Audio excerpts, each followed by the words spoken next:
Hello student, good morning all of you.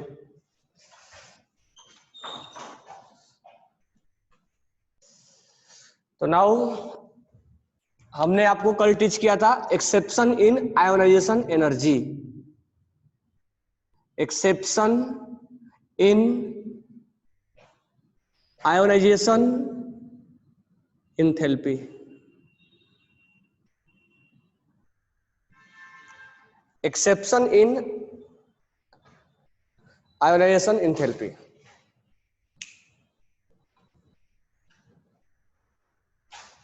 तो हम एक एक्सेप्शन हमने आपको पढ़ाया था, सेकंड एक्सेप्शन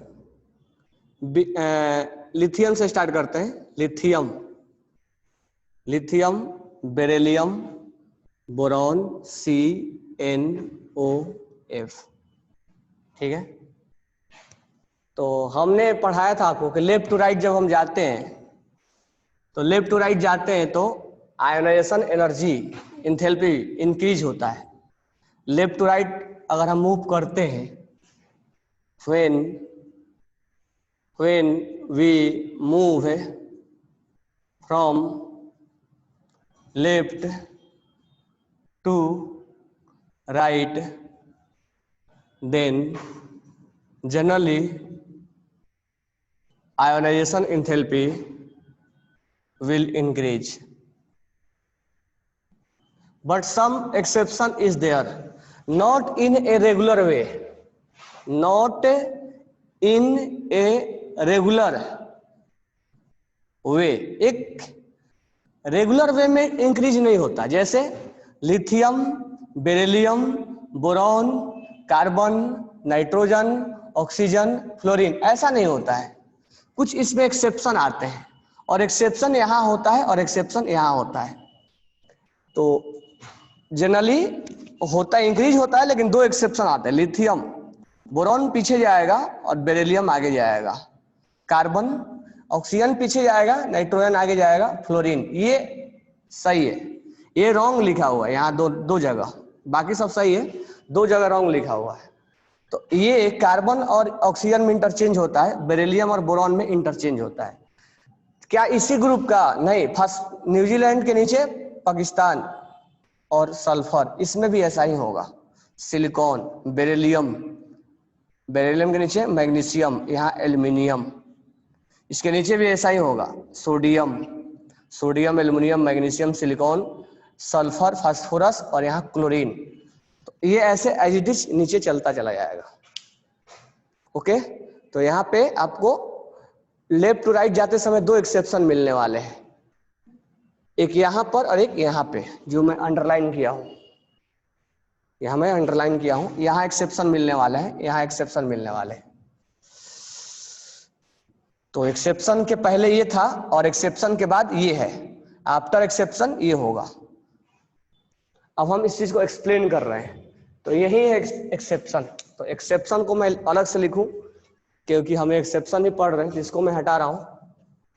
तो हमारा जो थ्योरी है ये बोलता है कि नॉर्मली आयोनाइजेशन एनर्जी किसका ज्यादा होना चाहिए था? ऑक्सीजन का, लेकिन है किसका ज्यादा? नाइट्रोजन का। तो अगर नाइट्रोजन में और ऑक्सीजन में हम बात करें तो रूल के अकॉर्डिंग ऑक्सीजन का ज्यादा होना चाहिए, लेकिन ये गलत है। सही क्या है? नाइट्रोजन का ज्यादा है ऑक्सीजन से। तो क्या क्या सही है? नाइट्रोजन का ज्यादा होता है ऑक्सीजन से। सेकेंड, बोरॉन का ज्यादा होना चाहिए, लेकिन बोरॉन का कम होता है। तो बेरिलियम का ज्यादा होता है बोरॉन से। क्या इसके नीचे वाला भी हम कंपेयर कर सकते हैं? जैसे नाइट्रोजन के नीचे वाला फास्फोरस, हाँ बिल्कुल वो भी कंपेयर कर सकते हैं। सल्फर, उसके नीचे वाला भी, हाँ वो भी कर सकते हैं हम। अब यहाँ बेरिलियम के नीचे वाला मैग्नीशियम और यहाँ पे एल्युमिनियम। तो मैग्नीशियम का ज्यादा होगा, एल्युमिनियम ज्यादा। क्वेश्चन में दो ही तक, मतलब पीरियड नंबर 2 और 3 तक ही पूछा जाता है, इसलिए मैं पीरियड नंबर 2 और 3 को ही लिखा हूं। नीचे भी चाहेगा, नीचे भी आप कंपेयर कर सकते हो, लेकिन ज्यादा मोस्टली ये पूछा जाता है। तो ये एक्सेप्शन में आता है। होना चाहिए था इसका उल्टा, लेकिन होता है उल्टा, क्योंकि लेफ्ट टू राइट जाते समय ऑक्सीजन का ज्यादा होना चाहिए था ना, लेकिन होता है नाइट्रोजन का ज्यादा। लेफ्ट टू राइट जाते समय बेरिलियम, बोरॉन का ज्यादा होना चाहिए ना, लेकिन होता है इसका। और ये इसका जस्ट नीचे वाला ग्रुप है, ये पीरियड नंबर सेकंड का है, पीरियड नंबर थर्ड का है, ठीक है। तो ये है हमारा एक्सेप्शन। अब बात रहा कि एक्सेप्शन क्यों आता है, ठीक है। तो एक्सेप्शन को मैं एक्सप्लेन करूंगा, पहले आप इतना लिख लो और फिर मेरे को बताओ इतना समझे या नहीं समझे, फिर मैं ये एक्सेप्शन क्यों आया उसको मैं एक्सप्लेन कर रहा हूं। नाइट्रोजन का ज्यादा होता है ऑक्सीजन से आयनाइजेशन एंथैल्पी, ऐसा क्यों एक्सप्लेन कर रहा हूं मैं। तो इसका एक्सप्लेनेशन ऐसे जाएगा, नाइट्रोजन का जो कॉन्फ़िगरेशन होता है 1s2 2s2 और 2p3 होता है।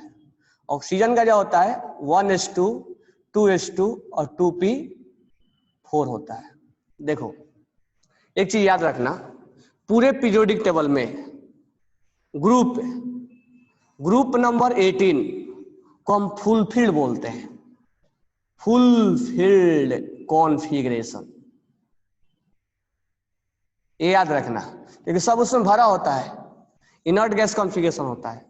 ग्रुप नंबर, केवल ग्रुप नंबर 15 के पास हाफ फील्ड होता है, नाइट्रोजन फैमिली के पास, नाइट्रोजन के पास, ठीक है। यहाँ फुल फील्ड कॉन्फ़िगरेशन किसका होता है, हीलियम से लेके रेडॉन तक, और हाफ फील्ड कॉन्फ़िगरेशन होता है, हाफ फील्ड।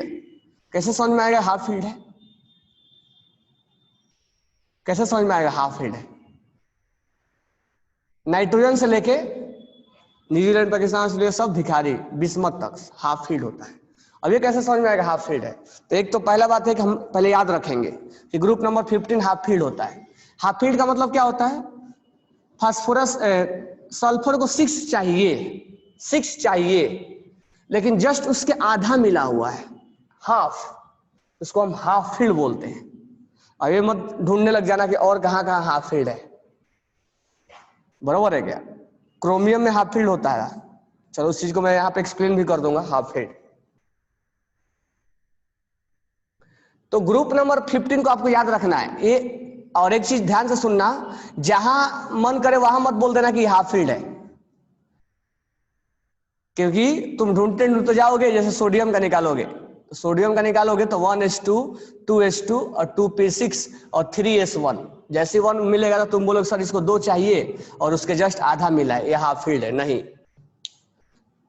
हाफ फील्ड का मतलब उसमें स्टेबिलिटी भी होना चाहिए। तो ऐसे नॉर्मली याद रखो कि ग्रुप नंबर 15 जो होता है नाइट्रोजन से बिस्मत तक का, सबका कॉन्फ़िगरेशन हाफ फील्ड होता है, आधा भरा होता है। कॉन्फ़िगरेशन में लिखते हैं ना हम NH2 NP3 लिखते हैं कि नहीं लिखते हैं जनरल कॉन्फ़िगरेशन, तो P3 में आधा भरा होता है, इसको हाफ फील्ड बोलते हैं। तो बोलोगे सर इस वाला का नहीं चलेगा क्या, सबका चलेगा, मैं बताऊंगा धीरे धीरे, पहले इतना याद रखो आप, सबके लिए मैं एक्सप्लेन करूंगा, सारे चीजें के लिए एक्सप्लेन करूंगा, बट आप पहले पहला पॉइंट आप ध्यान में रखो, आगे इसके लिए डी के लिए क्या होगा वो मैं आगे अलग से एक्सप्लेन करूंगा, ओके। अब है ग्रुप पे, group number second alkaline earth metal. Alkaline earth metal में ऐसा लगता है कि 1s2 2s2, ये लगता है पूरा भरा हुआ है, जितना चाहिए उतना मिला हुआ है। Boron magnesium 1s2 2s2 2p6 3s2, ऐसा नहीं लग रहा है क्या कि पूरा भरा हुआ है, सब भरा भरा भी है, तो क्या ये फुलफिल कॉन्फ़िगरेशन है, नहीं, ये बिहेव लाइक फुलफिल्ड बोलेंगे, बिहेव लाइक फुलफिल्ड। जितना मैं बोलूं पहले उसको ध्यान दो, बाकी सर ये नाइट्रोजन क्या है, ये ऑक्सीजन कैसे क्या करेंगे, इसको क्या करेंगे, वो सब बाद में हम बात करेंगे, पहले इतना पॉइंट पे ध्यान दो, पहले इसको मैं एक्सप्लेन कर लूं तब आगे हम नेक्स्ट पॉइंट पे आएंगे कि बाकी sir half field full field कैसे पहचानेंगे। पहले मैं इसको एक्सप्लेन करने के लिए आंसर दे रहा हूं, तो उतना के लिए पहले ध्यान से देखना, बाकी हम ब्लॉक्स के लिए हम देखेंगे अभी, ठीक है। ग्रुप नंबर, बाकी जो ग्रुप है, बाकी जो ग्रुप है रेस्ट ग्रुप वो अनफील्ड में आते हैं, जैसे nitrogen family, sorry oxygen, halogen, halogen family, chalcogen, oxygen family, chalcogen, ठीक है, बोरॉन फैमिली, और भी है बोरॉन फैमिली, रेस्ट उसको हम अनफील्ड बोलते हैं, अनफील्ड बोलते हैं। तो पहले इतना पे कंसंट्रेट करो, बाकी एलिमेंट्स पे अभी नहीं जाना है क्योंकि सब कंफ्यूजन हो जाएगा। तो ग्रुप नंबर 18 जो होता है फुलफिल्ड होता है, ग्रुप नंबर 15 जो होता है हाफ फील्ड होता है। पहले इतना एक्सप्लेन कर लूंगा, मैं बार बार बोल रहा हूं तुम्हें, पहले इतना एक्सप्लेन कर लेने दो कि तुम्हारे दिमाग में चलता है कि सर इसका क्या हाफ फील्ड नहीं होगा क्या। पहले इतना एक्सप्लेन कर लेने दो, उसके बाद मैं आगे आपको एक्सप्लेन करूंगा बाकी ग्रुप के लिए। Group number 2 behave like full field, और बाकी जो ग्रुप होते हैं अनफील्ड होते हैं। तो इससे हमें क्या लेना देना है हाफ फील्ड फुल फील्ड से? तो इसलिए लेना देना ये है कि फुल फील्ड जिसका कॉन्फ़िगरेशन होता है वो स्टेबल होता है। क्या होता है? स्टेबल होता है। उसके बाद हाफ फील्ड होता है, और उसके बाद अनफील्ड होता है। ये आप ध्यान में रखोगे। जैसे नियॉन का कॉन्फ़िगरेशन फुलफिल्ड है, तो नियॉन स्टेबल है एज कंपेयर टू नाइट्रोजन और एज कंपेयर टू ऑक्सीजन। तो इसका कॉन्फ़िगरेशन अनफील्ड है, इसका कॉन्फ़िगरेशन हाफ फील्ड है, इसका कॉन्फ़िगरेशन फुल फील्ड है।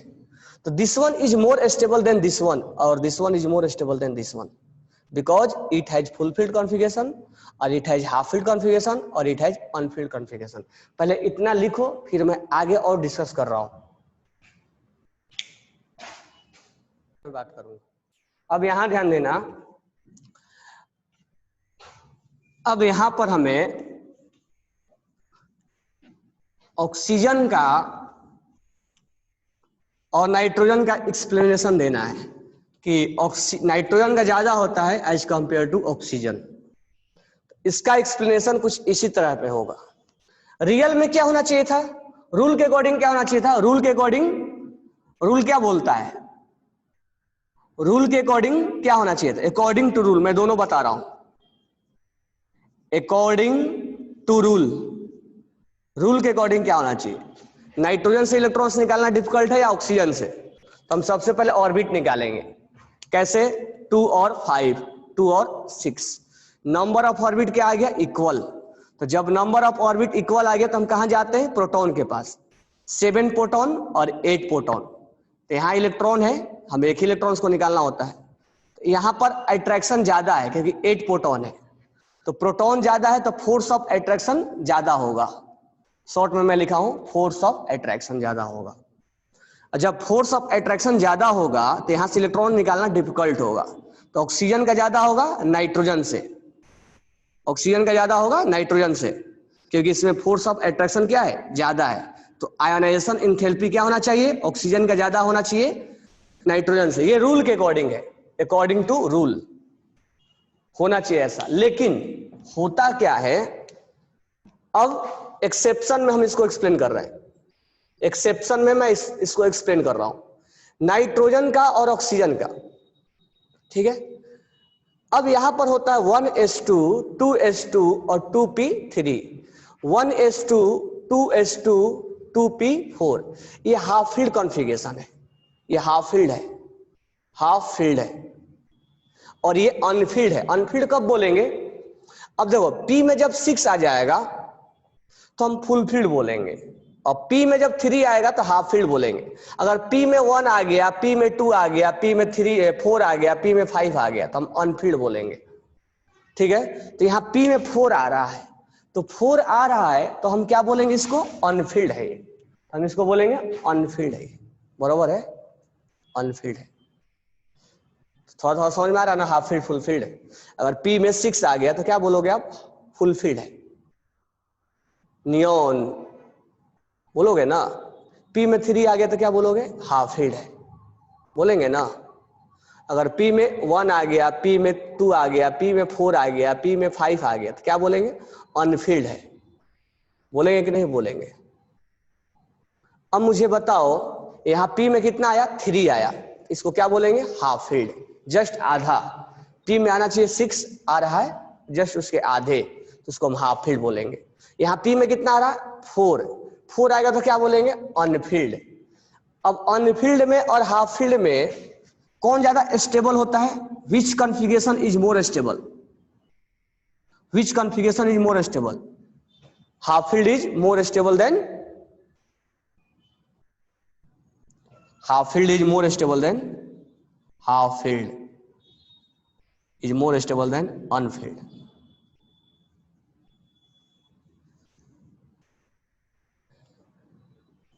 अच्छा, इससे पहले जो मैं आपको एक्सेप्शन पढ़ाया था, आपको याद होगा, मैं बोला था आपसे कि इनर्ट गैस किंग कौन है? Who is king ionisation enthalpy में?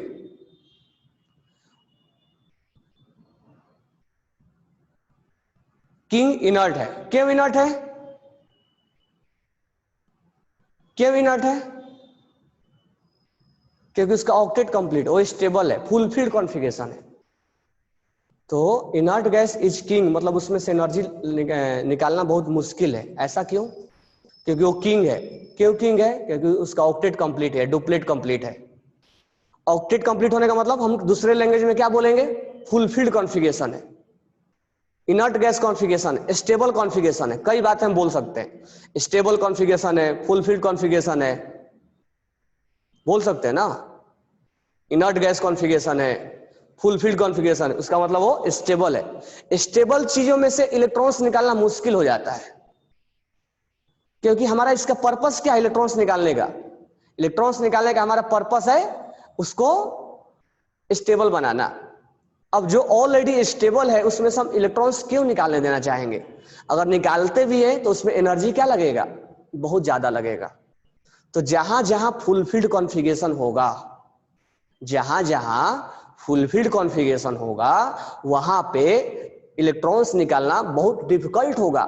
वहां पे हम फोर्स ऑफ अट्रैक्शन नहीं चेक किया करते हैं, वहां पर हम दूसरा फैक्टर लेके आते हैं। वो फैक्टर कौन होगा?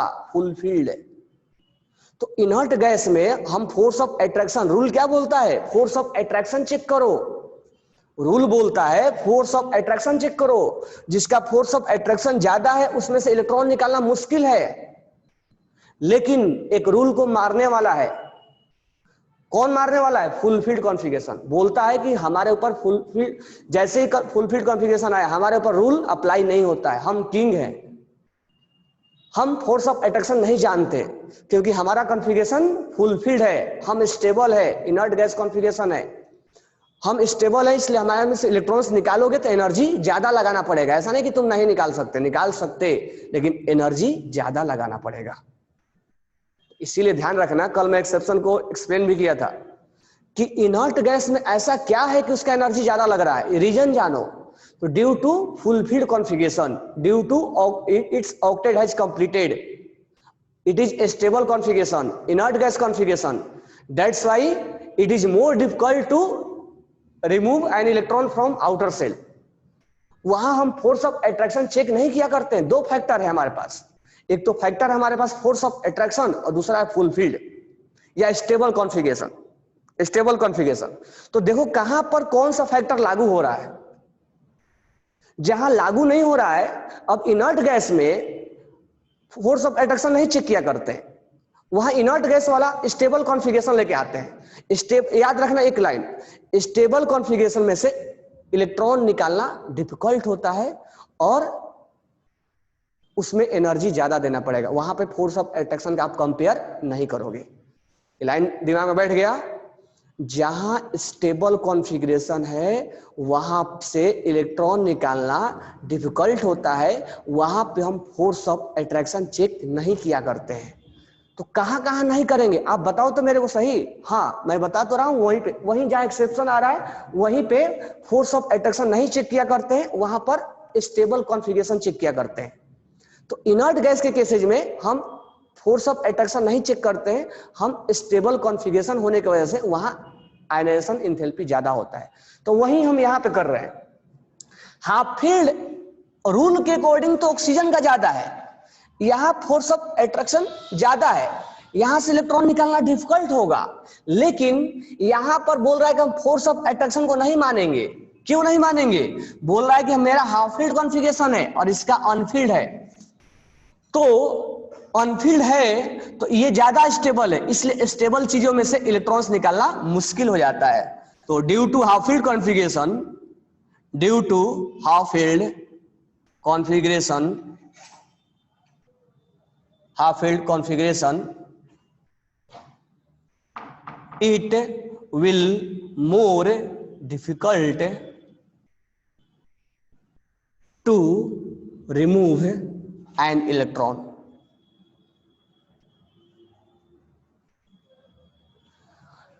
अब यहाँ ये बोल रहा है कि हमारे अकॉर्डिंग तुम चलोगे कि इसके अकॉर्डिंग चलोगे।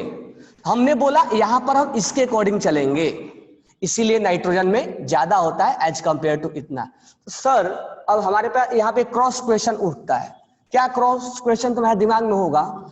सर आप ये बताओ कि नाइट्रोजन में और बोरॉन में अगर कंपेयर करें तो 1s2 2s2 2p3, 1s2 2s2 और 2p1, सर ये भी तो अनफिल्ड है। नहीं, अगर मैं ऐसे बोरॉन नहीं लो, अगर मैं एक क्रॉस क्वेश्चन दिमाग में आता है, क्या सर नाइट्रोजन का फ्लोरीन से करवाओ, तो नाइट्रोजन का अगर फ्लोरीन से करवाएंगे तो रूल बोलता है कि फ्लोरीन का ज्यादा होगा। ठीक है, अब चेक कर लेते हैं। लेफ्ट टू राइट बढ़ता है, बढ़ गया। अब हमारे दिमाग में ये आता है कि 1s2 2s2 और 2p3 होता है, और ये क्या होता है 1s2 2s2 2p5 होता है। सर ये अनफिल्ड है, और ये क्या है हाफ फील्ड है, हाफ फील्ड है। सर तो हाफ फील्ड में से इलेक्ट्रॉन्स निकालना मुश्किल होता है ना, तो नाइट्रोजन का ज्यादा होना चाहिए ना फ्लोरीन से, ये होना चाहिए ना, तो आप ये क्यों लिख रहे हो जबकि ये गलत है? तो इसका जवाब यही है कि हर जगह हाफ फील्ड नहीं चेक किया जाता है।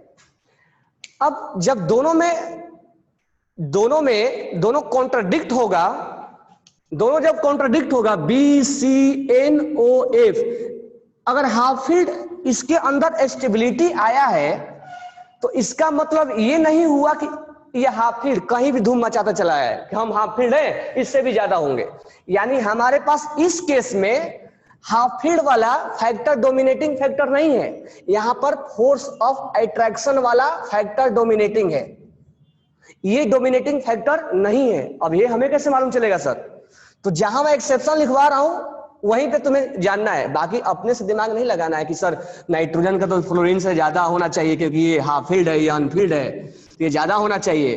तो मैं इसका जवाब यही दूंगा कि यहाँ force of attraction dominating factor है, हाफ फील्ड की वजह से स्टेबिलिटी आया है लेकिन फोर्स ऑफ अट्रैक्शन भारी पड़ गया इसके ऊपर, इसीलिए यहां से इलेक्ट्रॉन्स निकालना डिफिकल्ट हो जाता है। जबकि यहां पर दो फैक्टर है, एक फैक्टर है फोर्स ऑफ अट्रैक्शन और एक फैक्टर है हाफ फील्ड, तो यहां हाफ फील्ड भारी पड़ जाता है। तो इन दोनों में हाफ फील्ड भारी पड़ जाता है, इसलिए ये ज्यादा हो जाता है। लेकिन इनमें कंपेयर करोगे तो हाफ फील्ड नहीं चेक करना है। तो इसलिए मैं जहां एक्सेप्शन बोलूं वहीं पे आपको चेक करना है, बाकी जगह दिमाग नहीं लगाना है, बाकी जगह कहीं पूछेगा भी नहीं। तो जहां जहां मैं एक्सेप्शन बोलूं वही एक्सेप्शन को आपको माइंड में रखना है। ये नहीं कि सर हाफ फील्ड और फुल फील्ड के लिए पे कहीं भी उठाए दो क्रॉस क्वेश्चन, सर इसका तो हाफ फील्ड, इसका ज्यादा क्यों नहीं बोल रहे हो आप? तो उसका आंसर है कि हाफ फील्ड ही हर जगह नहीं एक फैक्टर होता है चेक करने के लिए। हाँ, फुल फील्ड होता है चेक करने वाला फैक्टर। इनर्ट गैस वो किंग है, उसके बारे में कोई हम सोच नहीं सकते हैं। लेकिन हाफ फील्ड के केस में दो केसेस सामने आते हैं, एक full field force of attraction और एक हाफ फील्ड। तो इन दोनों केस में हाफ फील्ड जीत जाता है, लेकिन इस दोनों केस में हाफ फील्ड नहीं जीत पाता है। इस दोनों केस में हाफ फील्ड नहीं जीत पाता है, यहां पर फोर्स ऑफ अट्रैक्शन जीतता है। ये समझ में आया? तो जहां मैं एक्सेप्शन बोलूं वहीं पे आपको एक्सेप्शन को क्या करना है, ध्यान में रखना है, बाकी जगह से कंपेयर मत करा देना। तो सिंपल से इसीलिए मैं बोला कि एक्सेप्शन यहीं पर आएगा, इन दोनों में कंपेयर मत करा देना, बराबर है? तो इसको पहले आप लिख लो, फिर मैं दोबारा इसको रिवाइज करा